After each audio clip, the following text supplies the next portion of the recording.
Hey everybody! Welcome to Friday the 13th, the series. I'm your producer, Robert. And I'm your guest, Jeremiah. This is a Friday the 13th, the series first, a special episode with a guest. In fact, it's more the case that Jeremiah will be your host this go-round, and I will be the guest, as the man just really wants to disabuse you all of your erroneous beliefs regarding television syndication. And as Friday the 13th, the series was a syndicated show, I see just enough connection to allow it. In addition, I'll trot out our brand new segment, What Keeps Jeremiah Up at Night, in which he'll have to relinquish the reins on this episode for a few precious moments, so I can basically roast him. Think of this all as less a doctoral dissertation on media distribution and more an intimate exploration of one man's shattered psyche. If this is your first time listening, you can jump right in and join us, as there are no prerequisites. But if you really had your heart set on a discussion of the episodes, definitely seek your fortune among our back catalog. With that down, Mr. J's seminar will begin in just a moment, right after a quick word from me. Before we kick this off, there's just one thing I'm going to contribute to the discussion, and that's the question. Did you realize that Lord Byron, Percy Shelley, and Mary Shelley have their own IMDb pages? I did not specifically realize it, but I mean, yeah, it makes I guess they'd have to, right? Because they have works based on their works. That's how I tried to justify it at first. Well, sure, as foundations for these works, fine. But I was a little disheartened to learn that they all have more credits than I do. And they have projects upcoming, Jeremiah. And I know upon reflection that makes perfect sense for the same reason they have IMDb pages at all. But the thought that Lord Byron has upcoming projects, also doing better than me in every respect. Well, yeah. Kind of stunning. Yeah. He has outpaced my dreams in terms of working in the film industry, and he comes from a time when they couldn't have even conceived of movies. Yeah, he gets more done in this industry before he gets out of his coffin before you do when it's at the end of the year. So fair enough. All right, sir, you want to talk to us about syndication. And folks at home, I have no idea where this one's going. I'm always a bit in the passenger seat, but this time I think I'm actually in the trunk. So take it away, Jeremiah. You keep talking about how Friday 13th is a syndicated series, and a lot of people are obviously like, I've kind of heard of that, but what's that even mean? Yes.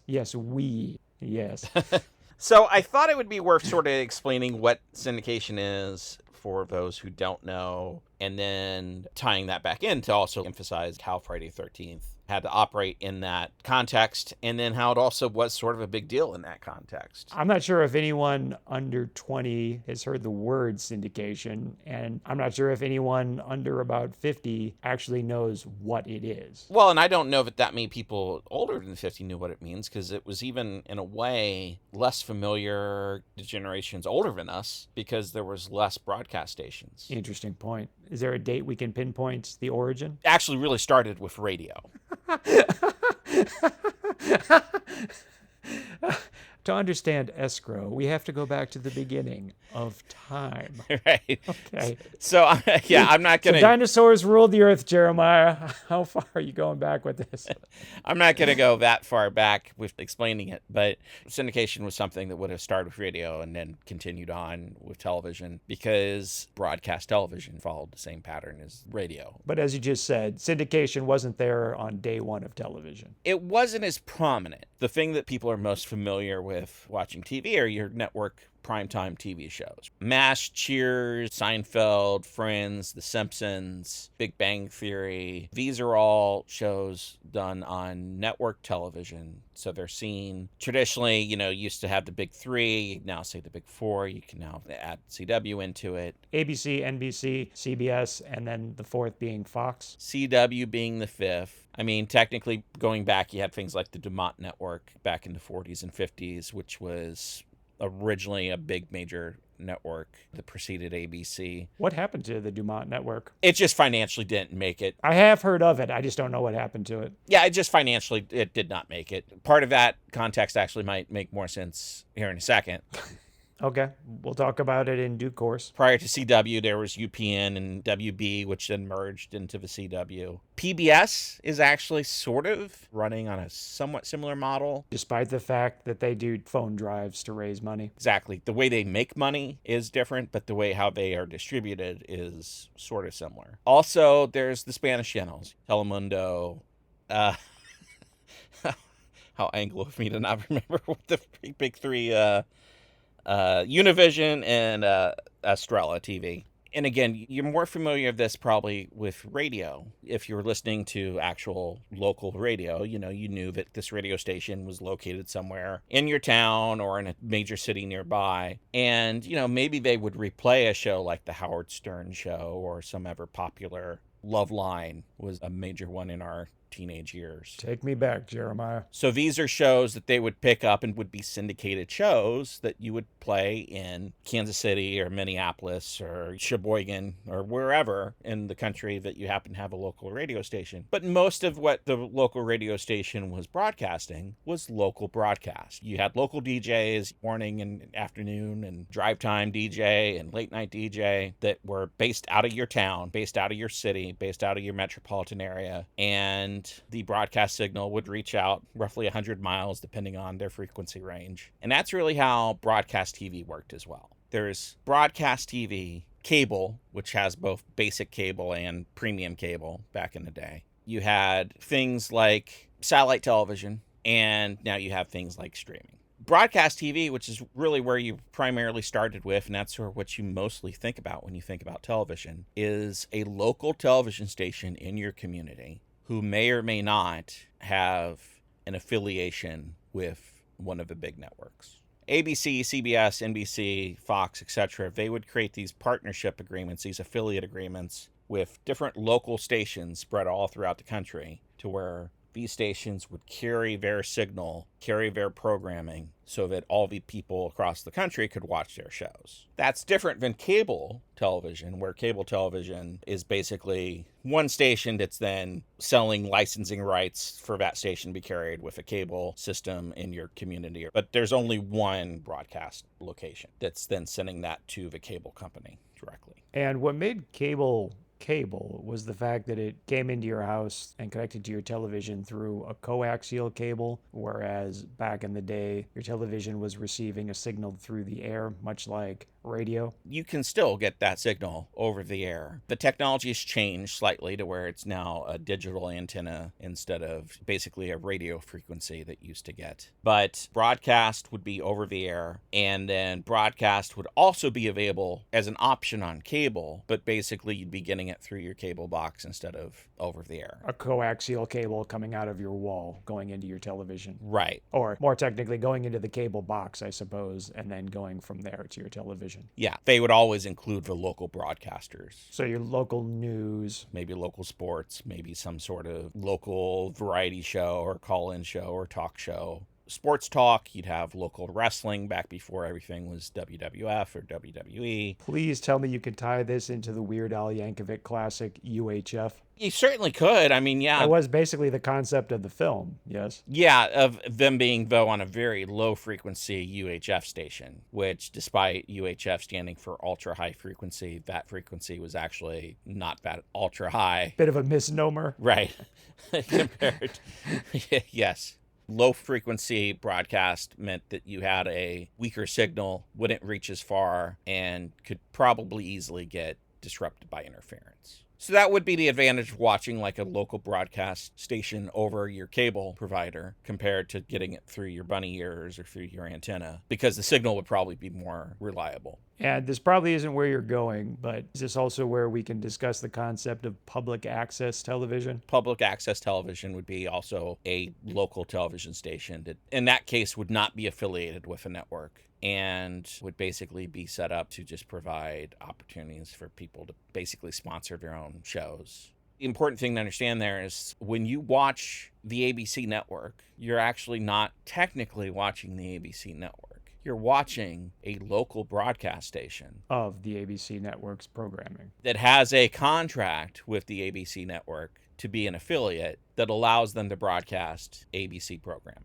When you're watching KAB7 in Los Angeles, that's not actually ABC. It's the Los Angeles affiliate for ABC, which means that in their week of programming that they have to come up with as a local television station, they have access to the ABC programming. And so to put this in context, this is why you might watch your local news and then the programming goes immediately into Saturday Night Live or something that's coming from New York. Correct. In a way, it almost is reflective of America's government with federal and state laws and governments. Originally, the big push was from the government's point of view. They really wanted to try to keep a lot of it as local as possible. As they were giving out broadcasting licenses to local stations, they wanted those broadcasting voices to be a community good. So this is more of a states' rights situation, to use my analogy. But the truth is a lot of that stuff outside of the news may not be that entertaining,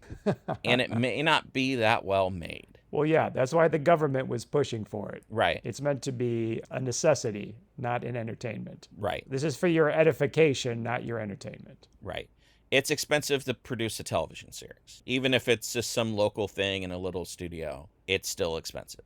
People flock all over the world to come to New York and LA and places like that to try to put these type of entertainment projects together, and you just may not have that talent locally. And if you do, you may not have the type of infrastructure that's going to support them. As a result of that, the network shows that were being produced for the networks coming from Los Angeles, New York, places of that nature, just tended to be what would get the most attention. And therefore, they just think of you as the ABC station. I always did. So here's the reality, and I don't know exactly what the numbers would have been in 87, but I can tell you today, in a normal week, well, not normal week, every week, there's 168 hours in a week, 24 hours, 7 days a week. Break it down, Jeremiah. So ABC, NBC, CBS, they all provide roughly 80 to 90 hours of regular scheduled programming every week. Now, there might be additional things, like especially football season award shows and things like that. But in a normal week, you've got 168 hours to fill. Don't forget leap years. And if you happen to be affiliated with ABC, NBC, CBS, of that 168 hours you have to fill, they've given you somewhere between 80 and 90. Maybe another dozen or so more if it's a season where they're carrying sports that they also provide, which means that you need to come up with 70 to 80 hours that you're going to fill for the rest of the time. And that is where syndication comes in, because in that remaining 80 or 90 hours of the week, you're going to fill a couple of those hours with your local news. You might have some ever local programming that can possibly take a slot here or there. But all those things are probably too expensive to be done well enough to fill that much time and to get the audience that you want. So the way how you fill the rest of the time is you fill it with shows that you've licensed, and those shows that are being licensed directly to these broadcast stations all over the country is what we call syndication. Wow. That makes sense. I kind of feel like You've already disabused me of the way that I was looking at it, Okay. which was Channel 4 is ABC. ABC shows ABC's programs. And then, yes, ABC will leave a couple of empty spots for material that they just can't cover that's important, like local news or maybe some type of local sporting event or something. But I thought those were more like gaps in a channel, which is really me watching ABC and not the other way around. It is the other way around. That is exactly why I thought this was partially worth bringing up and illustrating for the audience, because it's very common to think that it is the other way around. By having that partnership with ABC, they at least have programming that's going to be well marketed, well advertised, highly produced, and have major stars attached to it. Unless they're CBS. Oh! Well, again, I work in the industry, so no comment from me. But The views of Robert do not reflect those of Jeremiah and are entirely his own. they still have a lot of hours to fill in the week. And that's today. If you go back earlier, there might have even been less programming coming from ABC, NBC, CBS. And by the way, I've not mentioned Fox or the CW, because Fox and the CW, their regularly scheduled programming is only about 20 hours. Hence 16 straight hours of cops. Yeah. You have to come up with the ever 140 some odd hours to fill on your own. You keep talking about filling these hours, and I feel like this whole discussion is just a backdoor for you to discuss wrestling.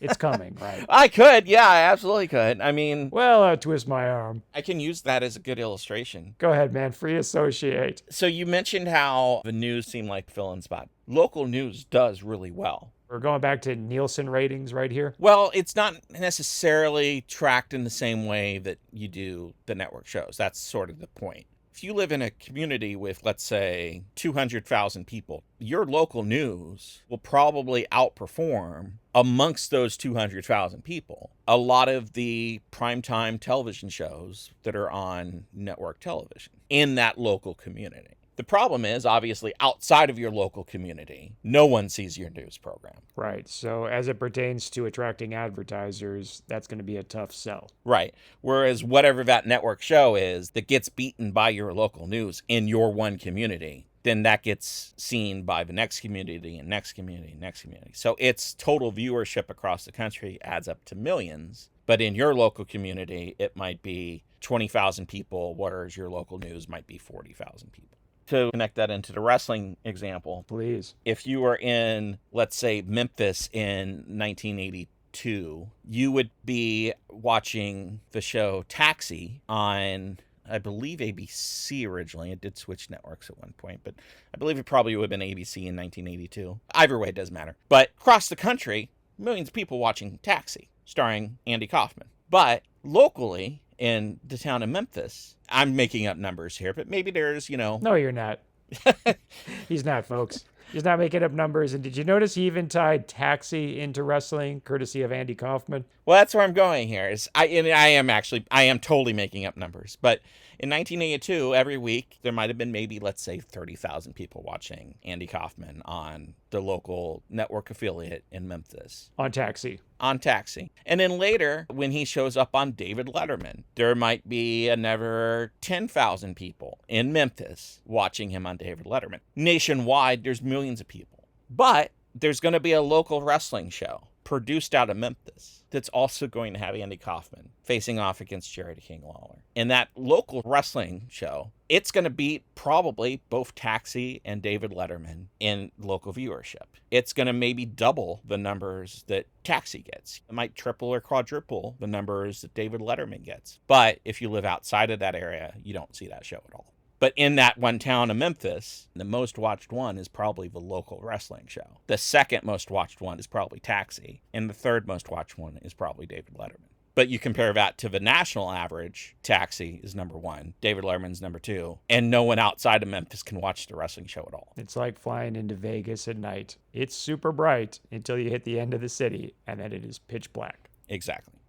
Some stations are going to be unaffiliated, but they still need to fill in about 168 hours a week. So they're going to go into the syndication market and try to buy basically the rights to show ever shows that are being offered up for syndication. Sure, but the channel that is ABC affiliated isn't going to show CBS shows, correct? So originally, Are we talking roughly the 50s? throughout the 50s, for sure, your local community might have only had one local TV station, maybe two, depending on the size of the city. If you're, Boulder, Colorado. Just keep going with Memphis, Tennessee. I also don't want to single people out because maybe one of these towns could be the exception that wasn't like this. Ah, yes, Boulder, famously the Los Angeles of Colorado. Right. So when, let's say in Boulder or Memphis or Boise, Idaho or wherever, you would get, let's say, CBS's programming, and because there's no one else in town that can carry NBC, that same local television station would say, stay tuned, because we're going to switch over to now the NBC program. Copy that. By the time you get to the 1980s, and really I think around 1980 exactly, the number of local television stations had, I believe, at least tripled nationwide. Any idea why the explosion? Part of it was regulations. In order to be a broadcaster, you have to get a license from the government. Oh, can we pin this on Jimmy Carter, please? I mean, part of it, well, it would have been more probably congressional than presidential. Dang, so close. Yeah.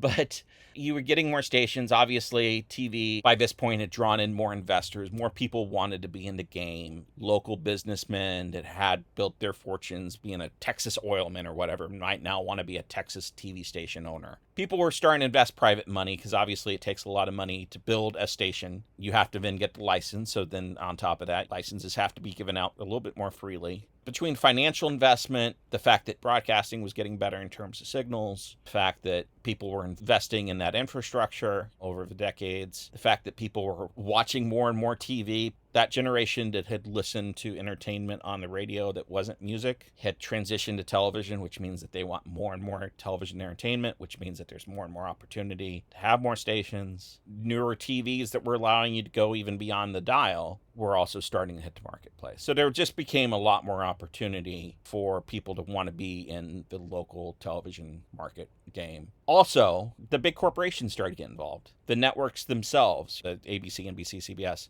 this is a local television station, but they might be a major investor or owner in that local station as you're going into the 80s. Because again, there was some deregulation stuff that was happening that might have maybe prevented some of that earlier. Congratulations. You just made the phrase beyond the dial sound futuristic. I don't know how you did that. It's a unique ability. That's all I can say. Dial televisions were almost before my time, but that sounds so cool. I can't wait till we get there. So yeah, I mean, in 1980, you're down to the big three, really, at that point. ABC, NBC, CBS. Fox is not on the landscape yet, will not be for another 6 or 7 years. You're getting so many stations, though, to where even like a B or C metropolitan area, they now have 4 or 5 television stations. 3 of those are going to be tied up being associated with ABC, NBC, and CBS. The other 1 or 2, they're going to be completely independent and not have any affiliation. So they're going to really have to fill up their time slots with basically the full 168 hours of programming. They got to either come up with local programming to fill that with or fill it with syndication. Now, one caveat to all of this. Back in that time, TV wasn't necessarily 24 hours a day. Good point. Usually around 2 in the morning. Test pattern time. You get into test pattern, and that might stay until about 5 a.m., 6 a.m., depending on what the channel was. Which was frequently an image of a Native American in full headdress, kids. So very different time. Yeah, very different times. That might take away 25 to 35 hours a week of just test patterns that you don't need to fill. But regardless, you have a lot of things that you need to fill in the remaining time. That's how we got Jerry Springer and Ron Popeil. Oprah Winfrey, Phil Donahue, Jerry Springer. You have things like The People's Court, Judge Judy. You have game shows like Wheel of Fortune and Jeopardy. You had cartoons like the Disney Afternoon and G.I. Joe and He-Man and Transformers. So Wheel of Fortune was not produced by one of the big 3? Producing also gets a little cloudy because, again, we use produced by the big 3 as if that's the standard, but it's actually not. The producing role of producing a show is not the same as who broadcasts the show. Could I draw a parallel here and say that Warner Brothers makes the movie, but then AMC Theaters distributes it? Yes. Warner Brothers might produce a television show that might air on ABC that ends up being an ABC television show in the sense that it's broadcast on ABC, but it's produced by Warner Brothers. Warner Brothers finds the money and then makes the product. Paramount is part of CBS, but just because something's on CBS doesn't mean it's being produced by Paramount. Or just because something's produced by Paramount doesn't mean it's going to end up on CBS. But these are often exclusive contracts, correct? So whoever's making Wheel of Fortune is selling that to one of the big 3, not, for example, all of the big 3. No, so Wheel of Fortune is not being sold to any of the big 3.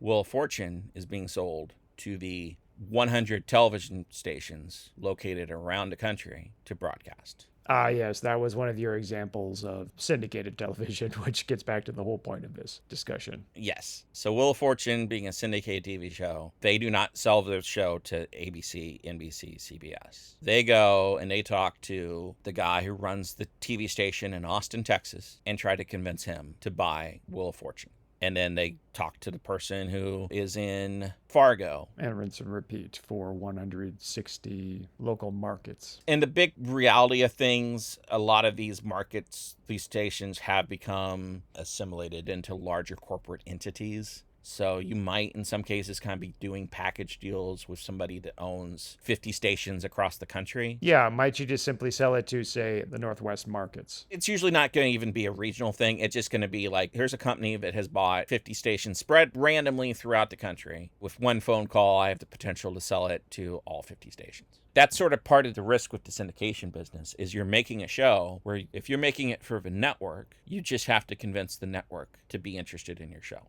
If you're going into the syndication market, you have to convince 50 stations, 100 stations, however many stations, to be interested in your show. And each of those stations have a relatively small budget. The answer there is volume. Right, which comes at a big risk. And on top of that, the prime real estate, which is primetime TV, is going to be hogged by network programming. MASH, Cheers. Yeah. So you're going to be on a time that's less watched, that therefore, for advertisers, doesn't demand the same high value as the beachfront property that is prime time. You're located in a Canadian Bowery, if I might connect this back to Friday the 13th, the series. Right. You know, even I, just as a shorthand, have probably said throughout discussing these episodes that people at the network wouldn't like this or probably would have had time with this. Not really meaning that, actually sort of saying it wrong because the network isn't involved at all. The network's not being included in any of its decisions regarding Friday the 13th series because it's not a network show. It's a syndicated show.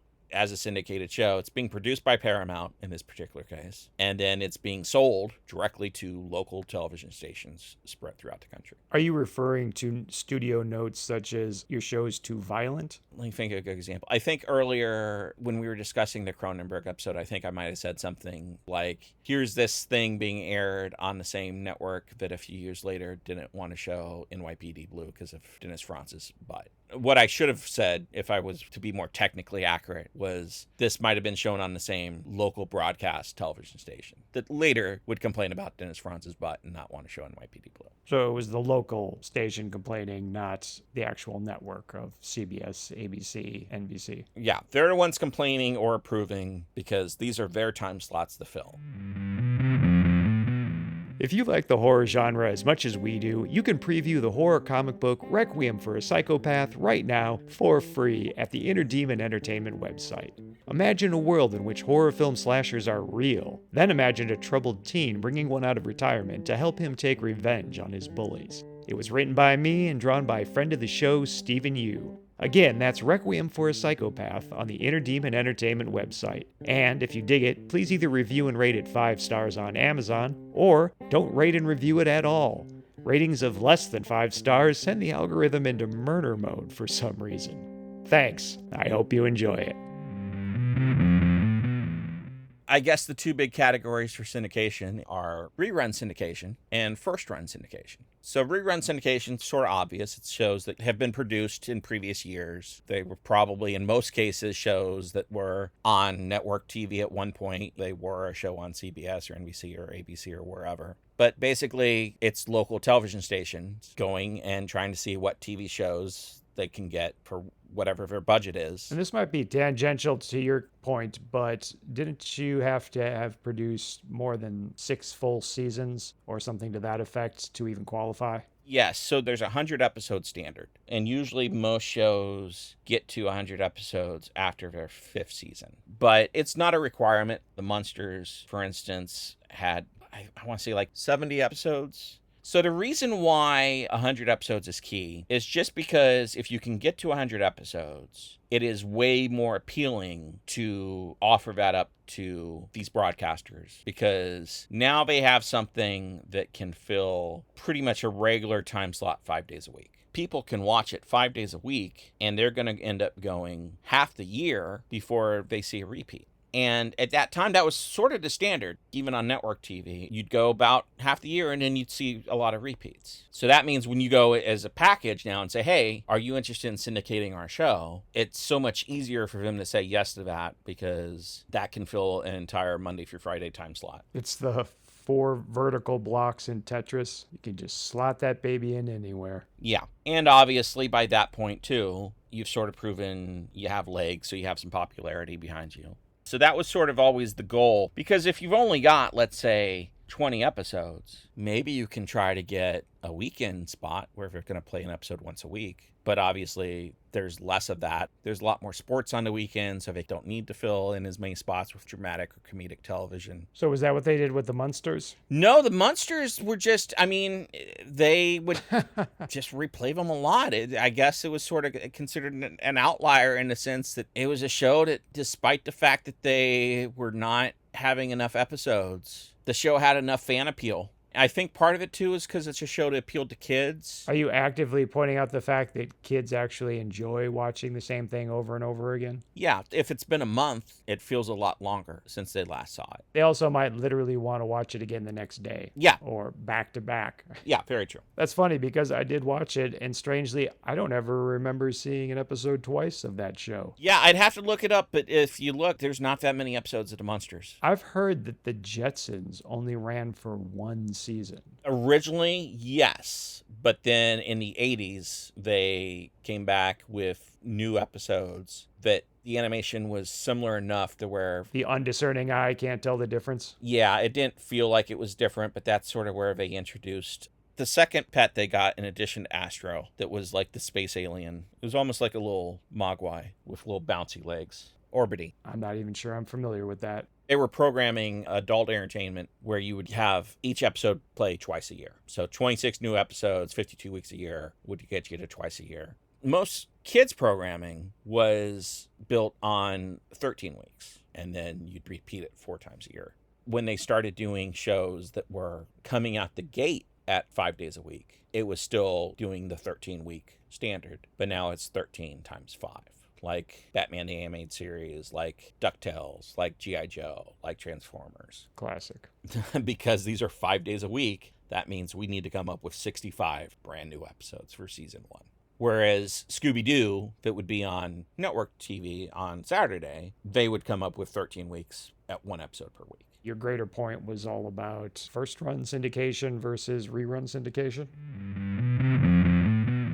Welcome to our first ever segment, What Keeps Jeremiah Up at Night. In a moment, I'm going to read verbatim a text Jeremiah sent me regarding an editing note for episode 13, The Baron's Bride, Part 4. But before I do, some context is necessary. After I finished editing all of the pieces of a podcast episode into a rough cut, I listened to the entire episode, smoothing out any rough patches to the best of my ability as I go. I then export a file, which I listen to in its entirety to make sure no gremlins snuck in during the export process. As an avowed advocate of podcast integrity, I then send that file to my guest, so they can approve it. If they catch any technical mistakes, great, but the approval process is mostly about giving them a chance to make sure nothing is included they don't want public, and, to a lesser extent, to ensure they weren't misrepresented. In the unlikely event I do make a change, I really should listen to the episode again to make sure I didn't accidentally introduce a new error while correcting the old one, and to, again, make sure the export process went smoothly. Jeremiah knows this. So, with the publication deadline looming, I sent Jeremiah the file. The morning of the day I needed to upload the file, to ensure it's scheduled to go live the following morning at 2 a.m. Pacific Standard Time, I wake, and still groggy, discover the following text message from Mr. J.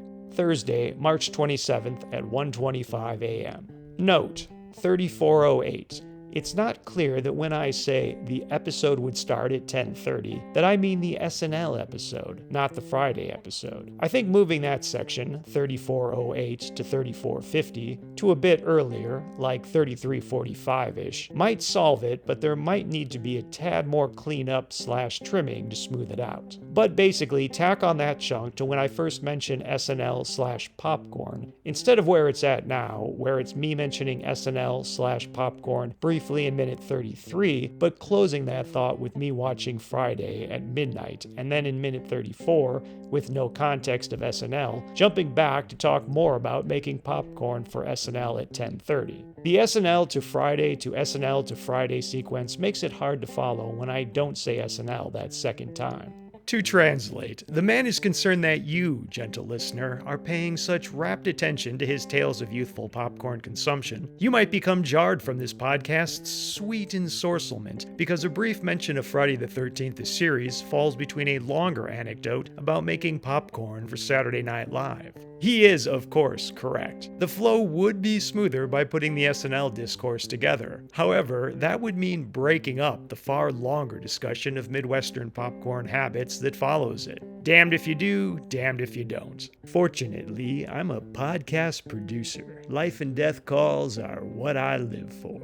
After listening to the offending section, I waffled 3 or 4 times over the course of the day about whether or not I would make the change, before realizing I could solve the problem far more simply by copying an instance of his use of the proper noun, Saturday Night Live, than using it to replace the improper noun definite article combination, the episode, he actually used in the moment. With hours to go before the episode went live, I uploaded it and made my deadline. I just wanted you all to know, this is what keeps Jeremiah up at night. So that was rerun syndication, obviously, that we were just talking about. With rerun syndication, there's no new expenses, really. You need to pay residuals to the various people that worked on the show, but basically everything has already been paid for. So you can go and offer this show to your local TV station programming director or manager living in some small community and make a profit even if you're not selling it at top dollar. Makes sense, because those local networks don't have as much money, so you're selling them something they can afford, and that's okay to you because you already made money off of it on its first run. Exactly. And then you're going to sell it to them times 100 different stations, all of it being profit. Similarly, you look at some of the other shows that we've talked about that were syndicated. Talk shows like Jerry Springer and Oprah Winfrey and Dr. Phil. Judge shows like Judge Judy and The People's Court. Game shows, Jeopardy, Wheel of Fortune. Relatively low cost. No stars. You got to pay for Judge Judy and Judge Wapner. I was like, something like, wait, Whopper? No, that's the burger. Yeah. Wow, really got you on that 80s kick. Yeah, Judge Wapner. Keeps your hot side hot and your cool side cool, Jeremiah. No, it's a Big Mac. And then on the other side, something that might arguably be a bit more expensive, G.I. Joe, Transformers. They were also getting money from the toy manufacturers who were basically paying for these shows as part of their advertising budget. Half-hour-long commercial. Traditionally, you don't have the budget that you have if you're part of the ABC network. And this is where Star Trek The Next Generation would be an exception, except that it's not, because it is in fact being produced by Paramount, right? So you said 2 things there. Yes, it is being produced by Paramount. That doesn't make an exception. A lot of these shows are being produced by Paramount. Entertainment Tonight is produced by Paramount. Friday 13th is produced by Paramount. Star Trek The Next Generation is a huge exception of what syndication television is and can be, and the success that it can have that was unseen at the time and has not been seen since. It is the Munsters of budgets. Well, it's not even that. It's more the Munsters of success. But let's back that up just a little bit. Paramount going into the syndicated market in 1987. Friday the 13th, also Paramount Productions, also going into the syndicated market in 1987. Paramount, they'd had a lot of success with doing shows in syndication. They were making a decision to experiment with trying to do some shows that could go to syndication, cutting out a lot of the middleman expenses of ABC, NBC, CBS, Fox, taking a lot of the money. Because Paramount had made attempts to start a network similar to how Fox was starting a network. Really? What was that called? It never got off the ground. It was in the 70s. I can't recall what the name of it was at the moment. But yeah, at that point, they'd already spent quite a few years trying to sort of cut out the middleman of having to partner up with one of the big 3 networks by getting their own network started. It wasn't going to be called the Paramount Network. It was going to be called something else. Max. Yeah. Right. What were you thinking? So this was this new experiment where they were going to try to do shows with the ambition that only a network show could traditionally afford to have. I'm suddenly compelled to ask, were they the first studio to say, oh, we're just going to show our content from our library? You could say Warner, because even though, and gosh, I got to really think about that. And I've been in the industry the entire time this has been happening, so I should know this like the back of my hand because I was in those. Wait, Warner? But there is no Warner streaming network that you subscribe to. HBO is the Warner streaming network in essence. Yep, totally fair. I withdraw my question. But they're like, all right, let's try to experiment with these 1-hour dramas that would normally only be feasible on the network because that's where you could have the budget to do them traditionally. We still got to be pretty conservative about the budget, which again is why Friday the 13th series is a relatively cheap show to produce. They obviously put a lot more into Star Trek because that's the one that they really backed. What's interesting in a modern context is as part of their strategy, and as someone who works in the industry, I share this with as much as, if not more than everybody else, but a common complaint amongst consumers is how much modern studios are going back to the IP of things that they already own. But as much as we say this is modern Hollywood, it's been going on for a long time. And in 1987, this business strategy of what can we do for syndicated shows did exactly that. What intellectual properties do we own? Well, we got Star Trek. Haven't done anything with that for a little bit on TV. What else do we own? Well, we got this Friday the 13th brand. Do we have a show that matches that? Well, no. But we got the intellectual property. We got the brand. Can we show Jason Voorhees and what he does on television? Hell no. Right. So part of their syndication strategy was what people imagine a modern Hollywood business meeting being like, where just like, what ideas that we've already created can we just recycle? Slap a fresh coat of paint on it, send it out there. Yep. That was the same business strategy going on in these meetings at Paramount in 1987, trying to figure out what type of shows to greenlight to be part of a syndication experiment. Well, it's funny you should mention this, Jeremiah, because in preparation for this talk, which I thought might include a discussion of The Littlest Hobo, I only now discovered that The Littlest Hobo that I keep referring to is the 1979 through 1985 version. But there was a previous series, 1963 to 1965, and it turns out a movie back in 1958. Yeah, based on a movie. No, you are familiar with the movie? Only in the sense that it exists. I've never seen it. You have a copy on DVD and Blu-ray, but I've never watched it. I might actually have a DVD copy somewhere because I got so many things on DVD, but I don't even know what they are. You went through that dog phase. Yeah. Benji and Lassie and Littlest Hobo. Part of the reason why you've brought up the show so many times is because of its very Canadianness, right? That was a show where I think both versions of shows were specifically produced for the Canadian market, right, in Canada. Unlike Friday the 13th, which was an American show, they just happened to go film in Canada. And I was going to ask you about an hour and 15 minutes ago, sometimes shows like SCTV would play on markets here in the U.S., right? Yes. I, as a kid, used to watch SCTV on a local market. Probably at like 1 a.m. Yeah, I think it probably was like Friday nights at midnight or something like that, if I recall. It's the Saturday Night Live alternative. So with Paramount taking that strategy, that's how this show about cursed objects, it has nothing to do with Jason Voorhees or Camp Crystal Lake or camping. Oh, I swear, I thought you were about to say cursed objects. I thought you were still on your bender about how we define cursed. Really stuck in your craw. This is the show that's explicitly about cursed objects and cursed objects only, that therefore have a consequence to using them. No, but are we back to a Captain America Brave New World situation where we have a show called Friday the 13th with no Jason because it's really about cursed objects, except none of the objects are cursed? Right. What is this show?